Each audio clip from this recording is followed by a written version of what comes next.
Northeast India. 8 states, hundreds of tribes, hundreds of languages, and almost everyone you meet speaks at least three or four of them. Nobody asked them to, nobody gave them a certificate, nobody made a big deal out of it. It just happened because where they're from is just a regular Tuesday. Here's how it works growing up there.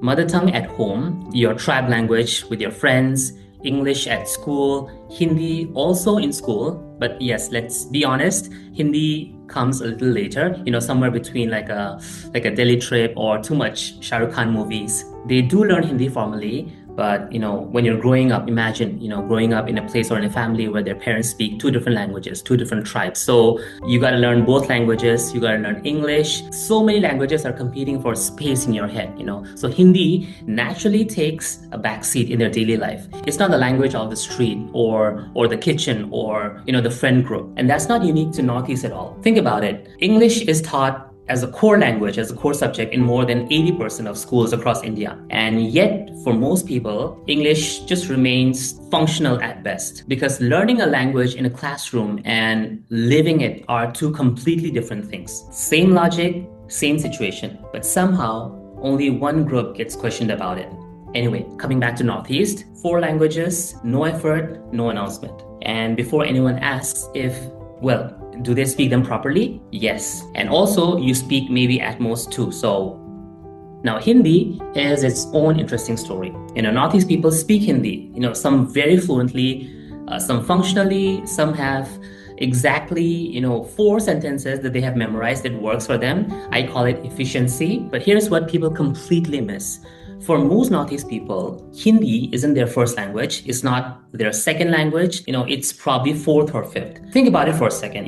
The language they're being evaluated on is the one they picked up last, casually on the side, while they're already managing like 3 or 4 different other languages at home. Imagine learning French as your 4th or 5th language, and someone turns around and asks but is your French really that good? That's the conversation happening, every single day. And Northeast people just smile, and move on because what else do you do? But here's the part that genuinely fascinates me, Arunachal Pradesh specifically, they speak a version of Hindi so textbook pure that mainland India has quietly forgotten that exists. While Delhi says lekin, Arunachal says kintu parantu. While Mumbai says pakka, Arunachal says nishchit. While the rest of India says har, Arunachal says pratyek. Words straight out of a class 5 or 6 NCERT textbook, in daily conversation, like they never left it. It's very refreshing to hear, and somehow they're still the one being asked where they're from or whether they speak Hindi. Now,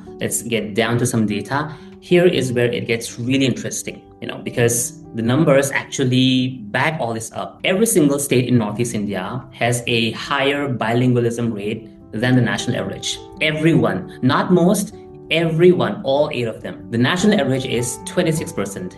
Arunachal, 64%. Nagaland, 62%. Sikkim, 63%. For trilingualism, speaking 3 languages fluently, national average is 7%. Arunachal alone, 30%. 4 times the national figure. Now let's compare that to international standards. Country with the highest ratio of trilingualism or multilingualism is Luxembourg. Small country, around 700, 800,000 people, not even a million.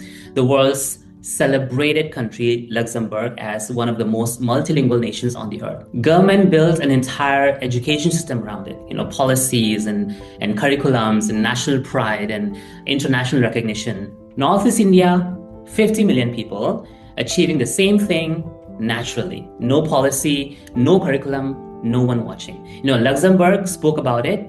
Northeast India just lived with it. 70 times the population, 0 times the credit. So what this means is every Northeast person who packed their bags and moved to metros, Delhi, Bangalore, Pune, Mumbai, they just didn't carry clothes and king chili and dried fish from home. They carried like 4 or 5 languages with them. That's a heavy backpack. They walked into a completely new city, new culture, new everything. And they just adapted to it within a couple of months like it was nothing. There's a word for people who speak multiple languages. It's called polyglot. It sounds impressive, sounds like an achievement worth mentioning at some like dinner or get together or sort of like that. Northeast people have been polyglots their whole lives.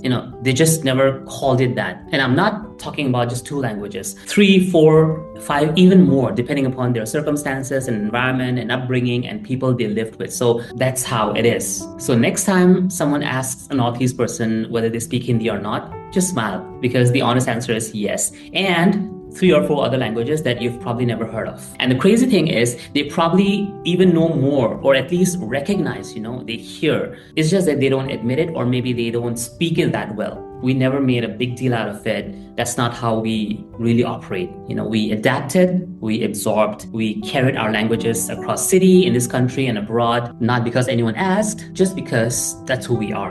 And maybe it's about time someone said that out loud. That's all I thought I have for today. Take care. Catch you in the next one.